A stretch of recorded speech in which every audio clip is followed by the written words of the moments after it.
रिया को अक्सर आधी बेहोशी की हालत में ही रखा जाता था। उसके खाने पीने की चीजों में हल्की बेहोशी की दवा मिला देते थे वो लोग, जिसकी वजह से रिया बोध और बेहोशी के बीच झूलती रहती थी। हर रात रोहित उसे नींद का इंजेक्शन दे देता जो उसे अगली सुबह तक बेसुध रखता था।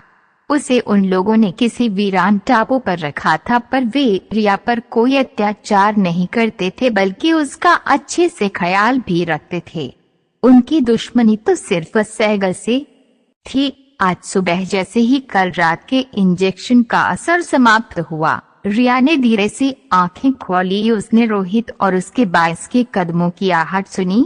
वे तेज कदमों से उसके कमरे की ओर बढ़ रहे थे, मानो घबराए हुए हों। रिया ने आंखें बंद कर ली और बेहोशी का नाटक किया। रोहित, लगता है टापू की ओर कोई नाव आ रही है।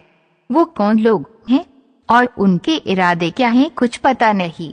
लड़की को यहाँ रखना ठीक नहीं। ये अब भी बेहोश है। इससे पहले कि इसे होश आ जाए तुम इसे पुराने बगले ले जाओ, 22 ने कहा। रोहित कार चला रहा था और पीछे की सीट अबोध होने का अभिनय कर रही रिया का जागृत मन उसकी कैद से भागने की योजना बना रहा था।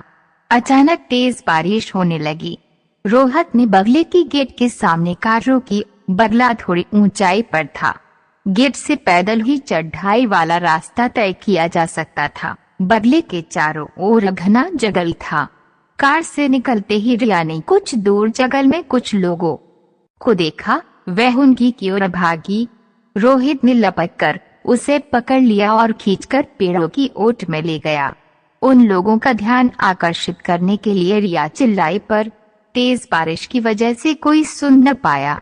रोहित रिया का मुंह बंद करना चाहता था, किंतु उसके दोनों हाथ तो रिया के हाथों को जकड़े हुए थे। अगर वो एक हाथ से उसका मुंह बंद करता तो शायद वो अपने हाथ छुड़ाकर भाग जाती। वह अपनी पूरी ताकत लगाकर चीख रही थी। उसे रोकना जरूरी था। रोहित ने अपना मुंह रिया के होंठों पर कस के दबा दिया। एक पल के लिए मानो रिया का दिल जैसे थम सा गया। उसकी चीखें गले में ही अटक गई। उसने आज तक किसी पुरुष के चुंबन का एहसास न किया था। रोहित के होंठों के स्पर्श ने मानो उसमें कोई मादकता भर दी हो। इतनी मादकता तो उन नशे की दवाओं और बेहोशी के इंजेक्शनों में भी न थी जो रिया को पिछले कुछ दिनों से लगातार दिए जा रहे थे। रिया का सारा प्रतिरोध समाप्त हो गया, मानो उस अपरिचित एहसास ने उसे आत्मसमर्पण करवा लिया हो। रोहित को हर कीमत पर रिया को भागने से रोकना था, इससे वह रिया को कस के पकड़े हुए था, परंतु रिया की ओर से अब कोई प्रतिक्रिया नहीं हो रही थी। वह तो पूरी तरह से सुन खड़ी थी, मानो उसे किसी सम्मोहन मंत्र ने अपने पाश में बांध लिया हो। वह सांस नहीं ले पा रही थी। इसका कारण जितना उसके मुख पर रोहित के मुख का दबाव था, उतना ही उसके अंदर उठ रही जानी भावनाओं का तूफान भी था। रिया की बोझल पलकें अपने आप बंद हो गई। उसकी बंद पलकों के किनारे से एक आंसू बह निकला। जैसे ही रोहित ने उन लोगों को दूर जाते देखा, उसने रिया को छोड़ दिया। रिया का अबोध शरीर रोहित की छाती पर आ गिरा।